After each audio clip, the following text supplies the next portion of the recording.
నమస్తే welcome to Ama news నా పేరు వెన్నెల బులెటిన్లో హెడ్లైన్స్ చూద్దాం సిద్దాపూర్ రిజర్వాయర్ పనులు పరిశీలించిన స్పీకర్ పోచారం త్వరతగిన పనులు పూర్తి చేయాలని అధికారులకు ఆదేశం కామారెడ్డి మండల కేంద్రాల్లో ఆందోళనలు చేపట్టిన కాంగ్రెస్ తక్షణమే ప్రభుత్వ ధోరణి సమస్యలను పరిష్కరించాలని షబీర్ అలీ డిమాండ్ వ్యవసాయ సమస్యలు పరిష్కరించాలన్న కాంగ్రెస్ శ్రేణులు రైతుల సమస్యలపై ప్రభుత్వం జాప్యం చేస్తుందని ఆరోపణ అటవీశాఖ ఉద్యోగులకు రక్షణ కల్పించాలన్న డిఎఫ్ఓ ఫారెస్ట్ సిబ్బందికి వెపన్స్ ఇవ్వాలని వికాస్ మీనన్ విజ్ఞప్తి చిన్ని కృష్ణను సత్కరించిన జాక్రాన్పల్లి ఎంపీపీ జెడ్పీటీసీ వ్యవసాయంలో కృష్ణకు సాటి ఎవరూ లేరని వెల్లడి ఇక డీటెయిల్స్ చూస్తే నిజామాబాద్ జిల్లా బాన్సువాడ నియోజకవర్గం వర్ని మండలంలో 120 కోట్లతో నిర్మిస్తున్న సిద్దాపూర్ రిజర్వాయర్ పనులను శాసనసభ స్పీకర్ పోచారం శ్రీనివాసరెడ్డి పరిశీలించారు. ఇక నిర్మాణ పనుల్లో నాణ్యత లోపం లేకుండా త్వరలో పూర్తి చేయాలని అధికారులను ఆదేశించారు. ఈ సందర్భంగా బీజేపీ ప్రభుత్వం కేంద్రంలో 20 రాష్ట్రాల్లో అధికారంలో ఉన్నా ఎక్కడా అభివృద్ధి పనులు జరగడం లేదన్నారు పోచారం. తెలంగాణలో జరుగుతున్న అభివృద్ధి పనులను ఓర్వలేకనే ఎమ్మెల్యేలను కొనుగోలు చేసి ప్రభుత్వాన్ని కూల్చే కుట్రలు చేసిందన్నారు. డబ్బులు పెట్టి ఎమ్మెల్యేలను కొనేదానికన్నా రైతుల ఆర్థిక స్తోమత ప్రజల సంపదను పెంచే ప్రయత్నాలు చేయాలని కేంద్రానికి సూచించారు. సంపద పెరగాలి, వాళ్లే కోట్లు సంపాదించుకోవాలి కానీ హిందువులు బిచ్చగాడు కావాలన్నా అందరు పెరగాలి. ఎవడు జాగాలో వాడు పెరగాలి, ఎవడు కష్టంతో వాడు పెంచాలి. అటు పెరగడానికి ఏం కావాలో మనం సౌకర్యం కలిగించాలి. దీనికి దుర్మాన్ అంటలేరు వాళ్ళు. నీళ్లు మేము దునుకుబతాం అంటారు, కరెంటే మేము బతామంటారు. ఏం లేదా కరెంట్ ఫ్రీ లేదు, సంక్షేమ కార్యక్రమాలు లేవు, ప్రాజెక్టు కట్టరు, కరెంట్ ఇవ్వరు, ఏమి ఇవ్వరు అని మాట్లాడు. ఇచ్చేవాడిని ఇచ్చేవాడిని తీసేయాలి, దించాలి, ఎమ్మెల్యేలు కొనుగోలు చేస్తారు.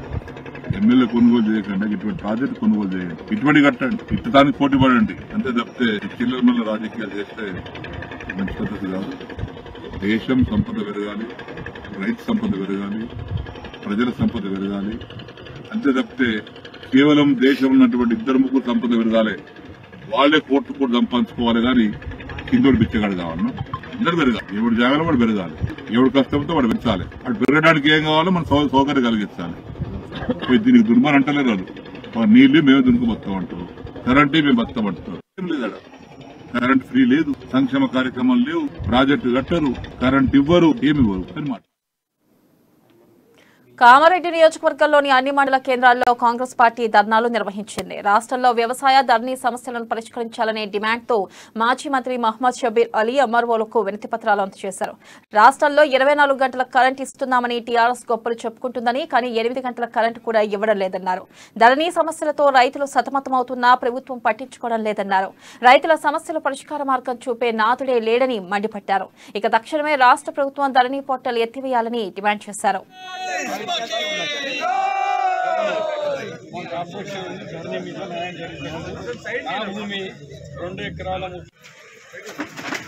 అమలు చేసిన పథకమని మీకు అందరూ తెలియజేస్తా ఉన్నాను. ఈ రోజు ధరణి కేసీఆర్ గారు ఏదో పథకం తీసుకొచ్చి రైతాంగాన్ని గోసపెట్టే ప్రయత్నం చేస్తా ఉన్నారు. ఈ రోజు ఏదో తప్పులు చేస్తాను. మెమోరాండం సబ్మిట్ చేసినాం. మొన్న రేవంత్ రెడ్డి గారి నాయకత్వంలో చీఫ్ సెక్రటరీ గారికి కూడా ఇచ్చిన ఇవాళ తహసీల్దార్ జరిగింది. ఇగ్నూరులో ఇచ్చిన ఇతర మండలంలో ఇవ్వబోతున్నాం. ఏంటంటే ఈ రైతు రుణాలు 7 లక్షల రూపాయలు మాఫీ చేస్తా ఉన్నారు. 4 సంవత్సరాలు ఇది అయిపోయింది, 4.5. గతంలో కూడా 4.5 సంవత్సరాలు అప్పుడు మొదటిసారి, రెండో దఫా. అదే కాకుండా ధరణి పోటీ వల్ల ఇవాళ ఎంతమంది ఇక్కడ నిలబడి ఉన్నారు. బీదోళ్ళు, చదువు రానోళ్ళు పోవాలా, అక్కడ 1000 రూపాయలు చిల్లర. నిజామాబాద్ జిల్లా డిచ్పల్లిలోని స్టేషన్ బస్టాండ్ పక్కన ఆలయంలో అయ్యప్ప పడి పూజా కార్యక్రమం గ్రాండ్ గా జరిగింది. భక్తి శ్రద్ధలతో స్వామివారి పూజా కార్యక్రమాలు కొనసాగించారు. ఉపవాసాలు ఉంటూ తమ కోరికలు నెరవేరాలని స్వామివారిని వేడుకున్నారు.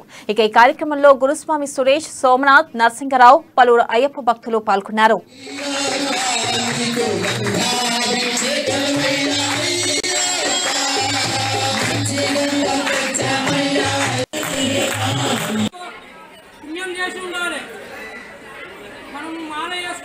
అనుకుంటాం కానీ మనకు ఎన్నో సమస్యలు వస్తాయి. అవన్నీ అధిగమించి ప్రతి స్వామి వారి దీక్షలో ఉండి 40 రోజులు కఠోరమైన దీక్ష చేసి స్వామివారిని దర్శనానికి వెళ్తున్నాడు చూడు, అది గొప్ప అనుభూతి, అది ఒక యోగం. 41 రోజులు దీక్ష చేయడం అంటే అది ఒక యోగం. స్వామియే శరణమయ్య.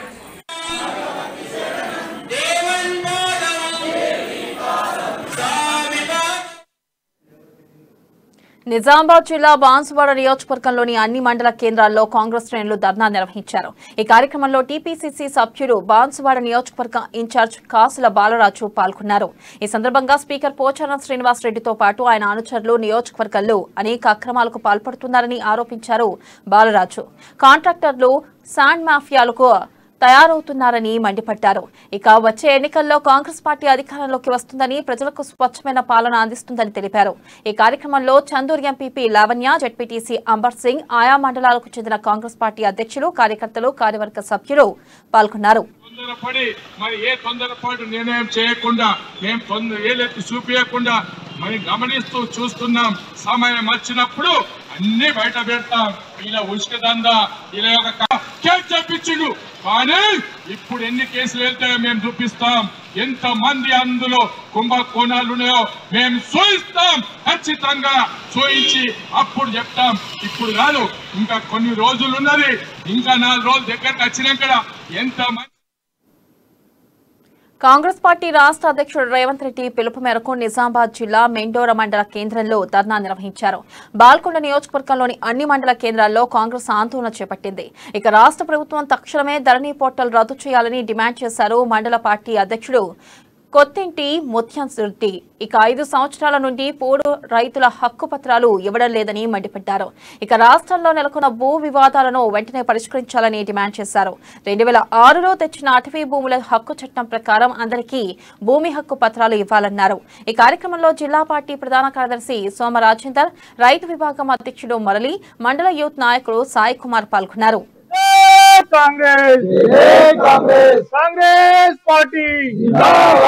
కాంగ్రెస్ కమిటీ అధ్యక్షులు రేవంత్ రెడ్డి గారి పిలుపు మేరకు మరియు జిల్లా అధ్యక్షులు మరియు మన కాన్స్టిట్యూన్సీ ఈరవతి రాణిల్ గారి ఆదేశానుసారం ప్రతి మండల్లో రెవెన్యూ ఏదైతే గత 5 సంవత్సరాల నుంచి రైతులు, కౌలు రైతులు అసైన్మెంట్ భూముల యొక్క నిషేధిత జాబితా చేర్చడం వల్ల ఇబ్బందులు, ఇవన్నిటి గురించి ధర్నా వేయాలని పిలుపు మేరకు ఇక్కడ వినతి పత్రం ధర్నా తర్వాత వినతి పత్రం వేయడానికి రెవెన్యూ కార్యాలయం కట్టడం జరిగింది. ఏదైతే ధర్నా తెచ్చిన తర్వాత చాలా ఇబ్బందులు జరుగుతున్నాయి సామాన్యుడికి. ఒకటి మన మెండోర మండలంలోనే మన స్థానికంగా ఏదైతే డీఫార్మ్ పట్ట ఇచ్చిర్రో దాన్ని నిషేధిత జాబితాలో పెట్టిర్రు. దాని ఇబ్బంది చాలా వరకు ఉన్నాయి. అట్లాంటి ఎన్నో సమస్యలున్నాయి. ఆ సమస్యలు ఆర్మూర్ డివిజన్ లో పీడీఎస్యూ నేతలు మహాసభ నిర్వహించారు. విద్యార్థి అమరవీరులను స్మరిస్తూ మౌనం పాటించారు. ఈ మహాసభలను పీవైఎల్ జిల్లా అధ్యక్షులు ఎస్ రవి ప్రారంభించారు. ఇక ఈ సందర్భంగా ఏ దేశ అభివృద్ధి అయినా ఆ దేశంలోని విద్యార్థి వ్యవస్థ పునాదులపై ఆధారపడి ఉంటుందన్నారు రవి. విద్యారంగంపై నిధులు ఎక్కువ ఖర్చు చేసే ఆయా దేశాలు అన్ని రంగాల్లో గణనీయమైన అభివృద్ధి సాధించాయని చెప్పారు. ఇక 75 ఏళ్లు పూర్తి చేసుకున్న స్వతంత్ర భారతంలో నేటికి 100కి 74 మంది మాత్రమే అక్షరాస్యులు ఉన్నారన్నారు.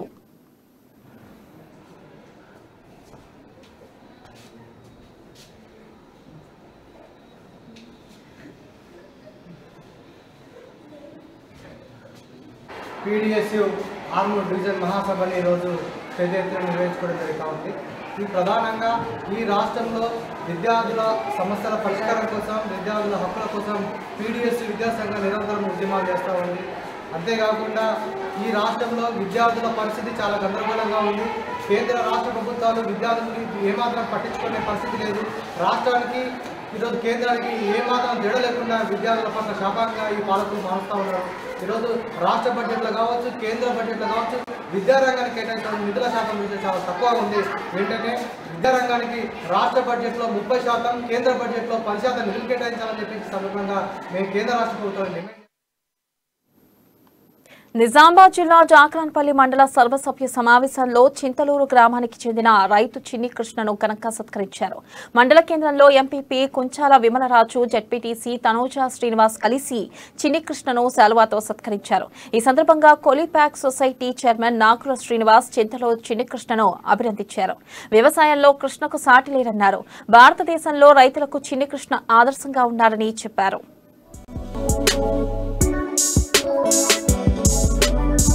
రోజు సేంద్రియ వ్యవసాయంతో తన పంట పొలాల్లో అయినటువంటి ఒక ఎకరం భూమిలో తన తల్లిదండ్రుల చిత్రపటాలను వరి నారుతో చిత్రీకరించి ఈ రోజు ప్రపంచంలోనే అద్భుతంగా చేసినటువంటి వ్యక్తి ఎవరు అంటే చిన్ని కృష్ణుడు. ఈ రోజు తనకు వచ్చినటువంటి అవార్డులు దాదాపు 29. ఈ అవార్డులతోని ఒక చింతలూరుకే గాక మండల్ జక్రన్పల్లికే గాక నిజామాబాద్కే గాక తెలంగాణకు గాక భారతదేశానికే తలామానికమైనటువంటి ఈ చిన్ని కృష్ణుడు ఇలా మా మండల్ సాధారణ సర్వసభ్య సమావేశంలో తనని ప్రతిభని గుర్తించి సన్మానం చేయడం జరిగింది. ఇలాంటి వ్యక్తులను ఎన్నుకొని కామారెడ్డి జిల్లా పిట్ల మండల కేంద్రంలో ఆర్యవైశ్య సంఘం పట్టణ అధ్యక్షుడు గంక ప్రవీణ్ అమాన్యూస్ బ్రోచర్ ఆవిష్కరించారు. ఈ సందర్భంగా ప్రజలకు ప్రభుత్వానికి వారధిగా అమాన్యూస్ పనిచేయాలన్నారు గంక ప్రవీణ్. అమాన్యూస్ యాజమాన్యానికి అభినందనలు తెలిపారు. సమాజంలో మీడియా పాత్ర విశేషమైందని పేర్కొన్నారు.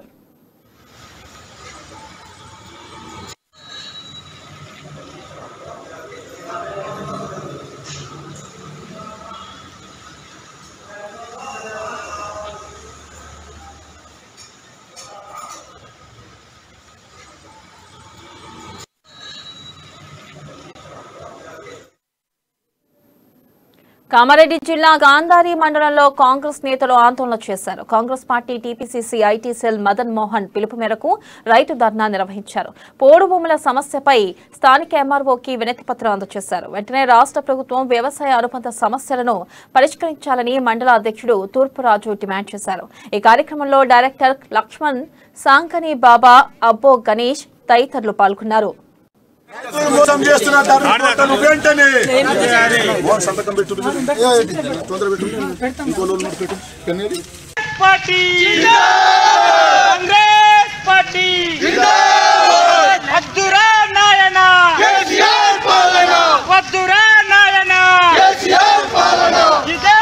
పోడు భూములు వెంటనే అరువులైన పేదలందరికీ పోడు భూములు వెంటనే రైతులు మోసం చేస్తున్న ధరలు వెంటనే సంతకం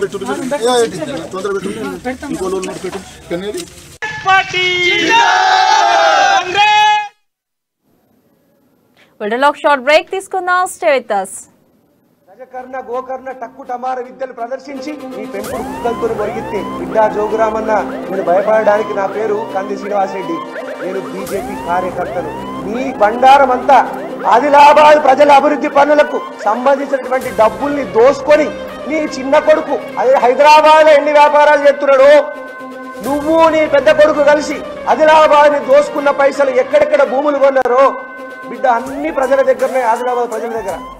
వెయిట్ చేయి, టైం ఉన్నప్పుడు టైం వచ్చినప్పుడు బయటపడితే అవి నీకు అంత నమ్మకం ఉంటే. నేను పోయినసారి కూడా సవాల్ చేసిన, నువ్వు చాలా పుణ్యాత్ముని అయితే, నువ్వు చాలా ఎటువంటి అవినీతి మకిలి లేని వ్యక్తి అయితే ఈడీకి లేఖ రాద్దామని చెప్పిన. ఇన్కమ్ ట్యాక్స్ డిపార్ట్మెంట్ కు ఎన్ఫోర్స్మెంట్ డైరెక్టరీ లేఖ రాద్దాం, లేదా సిట్టింగ్ జడ్జితో విచారణ చేపిద్దాం అని చెప్పిన. సిబిఐని అయితే ఇది రాష్ట్ర ప్రభుత్వం రానిస్తలేదు. మీరు తాళం వేసుకొని మీ ఇంట్లో మీరే కూర్చున్నారు, లోపల నుంచి గడియ పెట్టుకొని సిబిఐని రావద్దని. మరి ఈడీ ఇన్కమ్ ట్యాక్స్ కన్నా లేఖ రాద్దాం. 5 ఎకరాల భూమి కుటుంబంలో పుట్టినటువంటి జోగురామన్న 5,000 కోట్లు ఎట్లా సంపాదించిండు అని ప్రజలు అడుగుతున్నారు, ప్రజలు ప్రశ్నిస్తున్నారు. వాటికి సమాధానం చెప్పు. మన ఆదిలాబాద్ రాజకీయాల దృష్టికి వస్తే నేను కంది శ్రీనివాసరెడ్డి అనే వ్యక్తి నేనెప్పుడు కూడా ప్రజల అభివృద్ధి గురించే మాట్లాడతా, ఆదిలాబాద్ డెవలప్మెంట్ గురించే మాట్లాడతా. నాకు ఆదిలాబాదే అమ్మ. జోగు రామన్న గారు, మీరు మీ పెంపుడు కుక్కలు, మీ చెంచాలు వ్యక్తిగత దూషణల జోలికి వస్తే, వ్యక్తిగత దూషణల జోలికి బూతులు తిట్టే స్థాయికి వస్తే మీ నీచమైన సంస్కృతికి సంస్కారానికి అద్దం పడుతున్నది. మీ పెంపుడు కుక్కలతోని కంది శ్రీనివాసరెడ్డి ప్రజల ఇండ్లు అడిగినందుకు మొరిగిపిస్తున్నావా? మీ పెంపుడు కుక్కలతోని కంది శ్రీనివాసరెడ్డి రేషన్ కార్డులు అడిగినందుకు మొరిగిపిస్తున్నావా? నేను విద్యార్థులకు బీసీ ఎస్సీ ఎస్టీ బిడ్డలకు స్కాలర్షిప్లు అడిగినందుకు మొరిగిపిస్తున్నావా? ఇండ్లు, రేషన్ కార్డులు, పింఛన్లు, లోన్లు, సబ్సిడీ మీద లోన్లు మా బీసీ బిడ్డలకు, ఎస్సీ బిడ్డలకు, ఎస్టీ బిడ్డలకు ఎటువైనా అడిగినందుకు మొరిగిపిస్తున్నావా? కంది శ్రీనివాసరెడ్డి అంశాల మీద మాత్రమే పోరాటం చేస్తాడు, ప్రజా సమస్యల మీదనే పోరాటం చేస్తాడు.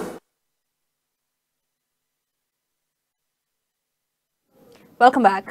భద్రాద్రి కొత్తగూడెం జిల్లా చంద్రకొండ మండలంలో జరిగిన ఫారెస్ట్ ఆఫీసర్ హత్యను ఖండిస్తూ నిజామాబాద్ నగరంలో ఫారెస్ట్ అధికారులు బైక్ ర్యాలీ నిర్వహించారు. ఇకపై ఇలాంటి ఘటనలు జరగకుండా ప్రభుత్వం చర్యలు తీసుకోవాలని నిజామాబాద్ జిల్లా ఫారెస్ట్ ఆఫీసర్ వికాస్ మీనన్ కోరారు. అటవీశాఖ అధికారులకు కూడా పోలీసులకు ఇచ్చే విధంగా వెపన్స్ ఇవ్వాలని ప్రభుత్వానికి విజ్ఞప్తి చేశారు. అటవీశాఖ అధికారులపై దాడులు చేసే వారిపై కఠిన చర్యలు తీసుకోవాలన్నారు. తెలంగాణ ప్రభుత్వం అటవీశాఖ అధికారులకు రక్షణ కల్పించే విధంగా చర్యలు తీసుకోవాలంటున్న డిఎఫ్ఓ వికాస్ మీనన్ తో మా నిజామాబాద్ ప్రతినిధి Srinivas face to face. Bhadradri Kothagudem జిల్లాలో ఒక ఫారెస్ట్ రేంజ్ ఆఫీసర్ అయితే హత్య చేయబడిన నేపథ్యంలో కూడా జిల్లా వ్యాప్తంగా కూడా అయితే దాన్ని నిరసన వ్యక్తం చేస్తున్న పరిస్థితి. ర్యాలీలు కూడా తీస్తున్నారు. నిజామాబాద్ జిల్లాలో నిన్న బైక్ ర్యాలీలు కూడా తీస్తున్నారు. అదే విధంగా జిల్లా వ్యాప్తంగా కూడా ఇలాంటి ర్యాలీలు అయితే చేపడుతున్నారు. మనతో మాట్లాడడానికి నిజామాబాద్ జిల్లా ఫారెస్ట్ అధికారి ఉన్నారు. వాళ్ళతో మాట్లాడే ప్రయత్నం చేద్దాం. First of all good evening sir. तो सर अब ये हत्या हुई थी ना भद्राद्रि कुत्तेगुड़म डिस्ट्रिक्ट के, आप वो बारे में क्या बोल सकते हैं सर? सो जैसे कि आप सब जानते हैं कि अभी रिसेंटली श्रीनिवास राव करके एक फॉरेस्ट रेंज ऑफिसर है कुत्तेगुड़म डिस्ट्रिक्ट में. सो जो कुत्तेकोया ट्राइब्स हैं उन्होंने उनको ब्रूटली मर्डर किया. वो लोग अपना फॉरेस्ट का प्रॉपर ड्यूटी कर रहे थे. प्लांटेशन विजिट था एंड उसमें वेरी अनफॉर्चुनेट और बहुत सैड इंसिडेंट हुआ. पूरे फॉरेस्ट फेटर्निटी ने इसको स्ट्रांगली कंडेम भी किया है. इवन निजामाबाद जो फॉरेस्ट डिपार्टमेंट की पूरी टीम है उन्होंने इसको स्ट्रांगली कंडेम किया और उन्होंने कुछ डिमांड्स भी रेज करी हैं इंश्योर करने के लिए कि जब भी वो फॉरेस्ट में जा रहे हैं या जब भी अपनी ऑफिशियल ड्यूटी कर रहे हैं, सो इसमें ये लोग ने रेज किया है कि उन्हें प्रोटेक्शन चाहिए. Police support is required, weapon arms are required so that वो अपनी ड्यूटीज और अच्छे से कर सकें. सो ऐसा करके हुआ है. इंसिडेंट बहुत ही अनफॉर्चुनेट और सैड इंसिडेंट है. Thank you sir. ఇది మొత్తానికి నిజామాబాద్ జిల్లాలో మనం ఫారెస్ట్ ఆఫీసర్తో మాట్లాడిన పరిస్థితి. నిజామాబాద్ జిల్లాలో ఏదైతే అక్కడ జరిగిన భద్రాద్రి కొత్తగూడెం జరిగిన ఏదైతే ఆ ఫీల్డ్ ఆఫీసర్ వాళ్ళకి సంబంధించిన హత్య పట్ల అయితే మొత్తం రాష్ట్ర వ్యాప్తంగా కూడా దీన్ని ఖండించిన నేపథ్యం కనిపిస్తుంది. నిజామాబాద్ జిల్లాలో చూసుకున్నట్టయితే నిన్న బైక్ ర్యాలీతో కూడా అందరికీ జరిగిన ఏదైతే హత్య ఉందో దానిపైన అవగాహన, ఇట్లాంటి మళ్ళీ జరగకూడదు, ఇట్లాంటి రిపీట్ కావద్దని చెప్పేసి కూడా వాళ్ళు ఒక ర్యాలీని తీసిన పరిస్థితి కనిపిస్తుంది. నిజామాబాద్ జిల్లాలో నిన్న కలెక్టర్ శ్రీ నారాయణ రెడ్డి కూడా ఏదైతే రెవెన్యూ, పోలీసు ప్లస్ ఫారెస్ట్ వాళ్ళతో కూడా ఒక సమావేశాన్ని నిర్వహించి ఇట్లాంటి కూడా ఎక్కడ వెళ్ళినా కూడా ఇట్లాంటి భద్రత అయితే కట్టుదిట్టంగా భద్రత ఒక ప్లాన్ ప్రకారంగా వెళ్ళాలి, ఇట్లాంటి అవాంఛనీయ సంఘటనలు ఎదురుకాకుండా జాగ్రత్తలు తీసుకోవాలి అని చెప్పేసి ఒక యూనిటీగా వెళ్ళాలని చెప్పి సూచించిన పరిస్థితి కనిపిస్తుంది. కెమెరామెన్ భాస్కర్తో శ్రీనివాస్, అమ్మా న్యూస్, నిజామాబాద్. అక్రమ కట్టడాలను నిరసిస్తూ బీజేవైఎం నేతలు కామారెడ్డి జిల్లా బాన్సువాడ డీఎల్పీఓకి వినతి పత్రం అందజేశారు. ఈ సందర్భంగా బేర్కూర్ గ్రామ పంచాయతీ పరిధిలోని 1005 సర్వే నెంబర్ గల భూమిలో అక్రమ కట్టడాలను చేపడుతున్నారని BJYM Banswada assembly convener Srikanth అన్నారు. పోచారం కాలనీలో ప్రభుత్వ సీసీ రోడ్డును తవ్వి స్థానిక నాయకుడు అక్రమంగా ఇల్లు నిర్మాణం చేపడుతున్నట్లు ఫిర్యాదు చేశారు. ఇక న్యాయం కోసం ప్రశ్నిస్తున్న బాధితులపై ప్రజలపై దురుసుగా ప్రవర్తిస్తున్నారని ఆరోపించారు. కొందరు రాజకీయ నాయకులు అక్రమంగా ఇల్లు నిర్మాణం చేయడం జరిగింది. అట్టి నిర్మాణానికి సంబంధించి ఎటువంటి నాలా కన్వర్షన్ అనుమతులు లేకుండా, గృహ నిర్మాణం చేయడానికి అనుమతులు లేకుండా ఇల్లు నిర్మాణం చేస్తున్నారు. అట్టి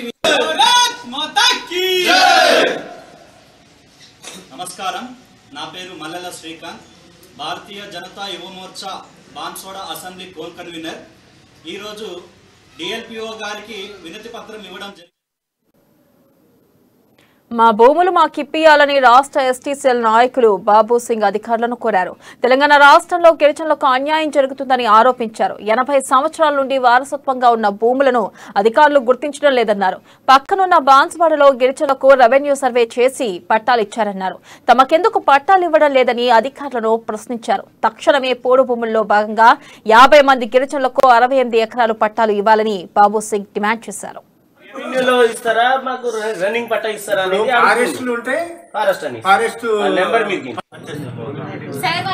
మీ డౌట్స్ అన్ని సార్ వాళ్ళ దగ్గర అడగండి. క్లియర్ అయిన తర్వాత మనం స్టార్ట్ చేద్దాం. జంగలాత్లో పోయింది. ఇగో ఇది చూడు, ఇగో జంగలాత్లే ఇప్పుడు వస్తున్నది. ఇప్పుడు చూడాలని అంటుంది అందరు కదా. ఇన్ని పట్టాలు నా పేరు, అది ఇప్పటి కాదు పట్టాలు అవి పెట్టారు. నిజామాబాద్ జిల్లా భీమ్గల్ మండలం నందు దేవక్కపేట కొత్త తాండా పల్లికొండ గ్రామాల్లో పోడు భూముల అంశంపై గ్రామ సభలు నిర్వహించారు. ఇట్టి గ్రామ సభల్లో పోడు భూముల పట్టాలు పొందేందుకు అర్హత వివరాలను స్టేషన్ హౌస్ ఆఫీసర్తో కలిసి అధికారులు వివరించారు.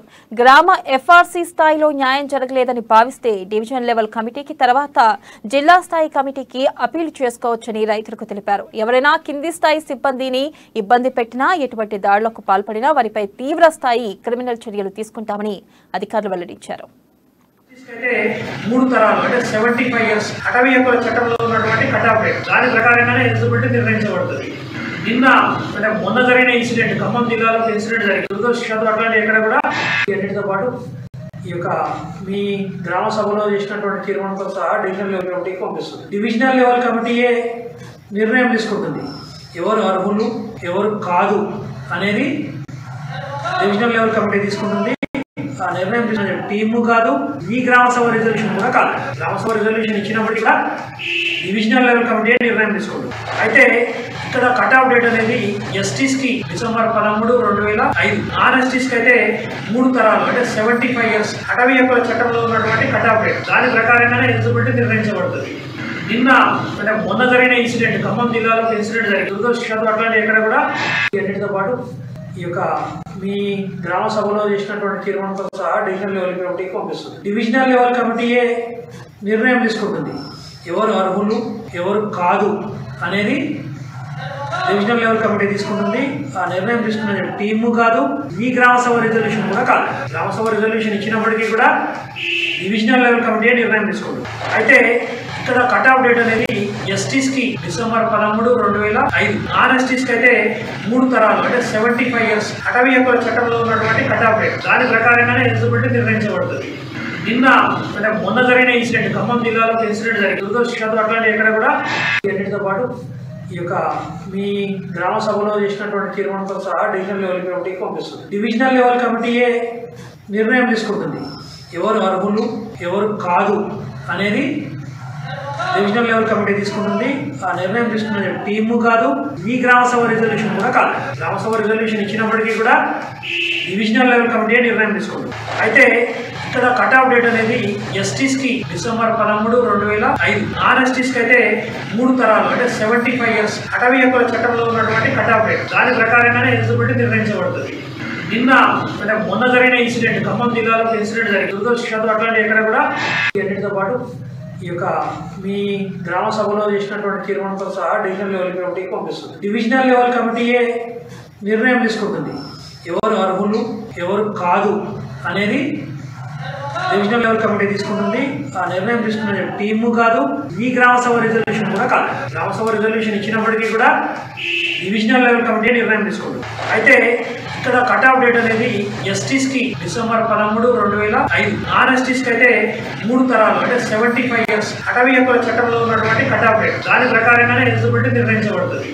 నిన్న అంటే మొన్న జరిగిన ఇన్సిడెంట్ ఖమ్మం జిల్లాలో ఇన్సిడెంట్ జరిగింది. దురదృష్టవశాత్తు అట్లాంటి ఎక్కడ కూడా అన్నిటితో పాటు ఈ యొక్క మీ గ్రామ ప్రస్తుత కాలంలో ఎలాంటి కష్టం చేయని వారికి ఏసీ గదుల్లో ఎక్కువగా ఉండేవారికి గుండెపోటు వస్తుందని అంతా అనుకున్నారు. కానీ ఇప్పుడు అందుకు భిన్నంగా పలు అధ్యయనాలు చెబుతున్నాయి. కష్టపడి పనిచేసే వారిలో సైతం గుండె సంబంధ వ్యాధులు ఉన్నట్లు వైద్య నిపుణులు చెబుతున్నారు.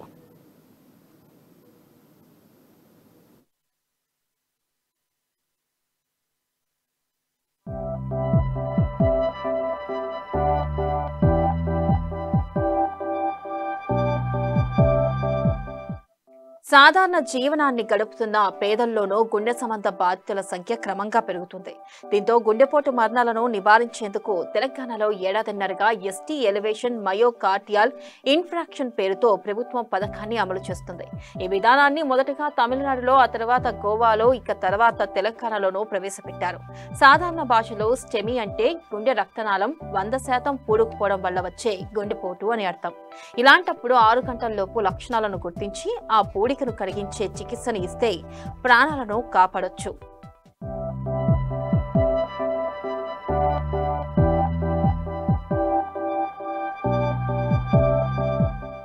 ఈ ఈ పథకం కింద రాష్ట్రంలోని ప్రభుత్వ ఆసుపత్రులకు ఛాతీ నొప్పితో వచ్చిన 1,80,000కు పైగా ప్రజలకు ఈసీజీలు తీయగా 7,500 మందిలో గుండెపోటు నిర్ధారణ అయింది. అందులో 3,200 మందిలో స్టెమీగా నిర్ధారించారు. అందులో సకాలంలో వచ్చిన 800 మందికి పైగా కేసుల్లో థ్రాంబోలైసిస్ చేశారు. మొత్తం గుండెపోటు బాధితుల సమాచారాన్ని వైద్య ఆరోగ్య శాఖ విశ్లేషించింది.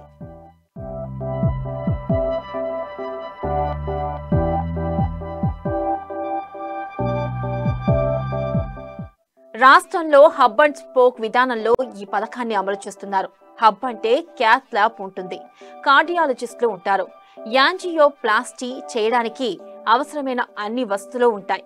జిల్లా ప్రాంతీయ ఆసుపత్రులు, సామాజిక ఆరోగ్య కేంద్రాల్లో స్పోక్ కేంద్రాలు ఉన్నాయి. వాటిలో ఫిజిషియన్ లేదా ఎంబీబీఎస్ వైద్యులు అందుబాటులో ఉంటారు. చికిత్సకు అవసరమైన దాదాపు 20 లక్షల విలువైన పరికరాలు, ఔషధాలు స్పోక్లలో అందుబాటులో ఉంచారు.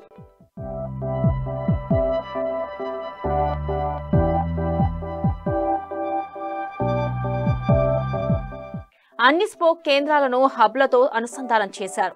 రాష్ట్రంలో ఉస్మానియా, గాంధీ, నిమ్స్, ఎంజీఎం, వరంగల్, ఖమ్మం జిల్లా ఆసుపత్రుల్లో హబ్స్ ను నెలకొల్పారు. వాటికి రాష్ట్ర వ్యాప్తంగా 74 స్పోక్ కేంద్రాలను అనుసంధానం చేశారు.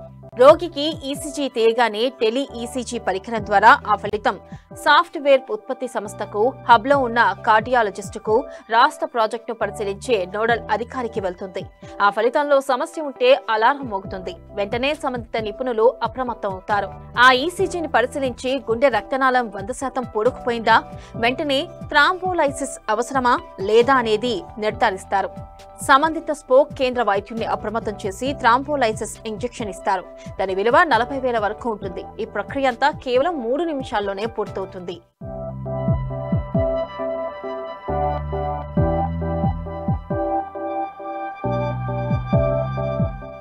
ఛాతీ మధ్య పైభాగంలో నొప్పి పట్టేసినట్లుగా బరువుగా ఉన్న వారి సంఖ్య 88.3%. శ్వాస తీసుకోవడంలో ఇబ్బంది పడ్డ వారి సంఖ్య 3.8%. ఆ రెండు లక్షణాలు కలిసి ఉన్న వారి సంఖ్య 3.8%. ఛాతీలో మంటగా ఉన్న వారి సంఖ్య 2.3%. లక్షణాలు గుర్తించడం కష్టంగా ఉన్న వారి సంఖ్య 2.4%. ఛాతీ నొప్పి లేకుండా గుండెపోటుతో వచ్చిన వారి సంఖ్య 1.1%గా తెలంగాణ వైద్య అధికారులు చెప్పారు.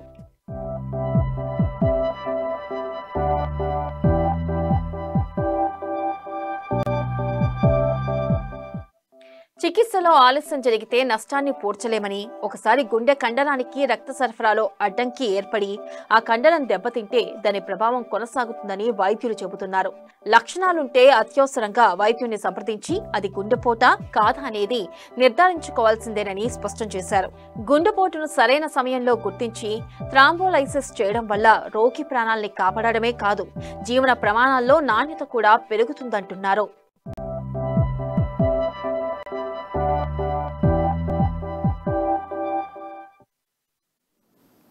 ఇవి బులెటిన్ అప్డేట్స్. మరిన్ని అప్డేట్స్ తో మళ్ళీ కలుసుకుందాం. వాచింగ్ అమ్మా న్యూస్, నిజం కోసం జనం కోసం.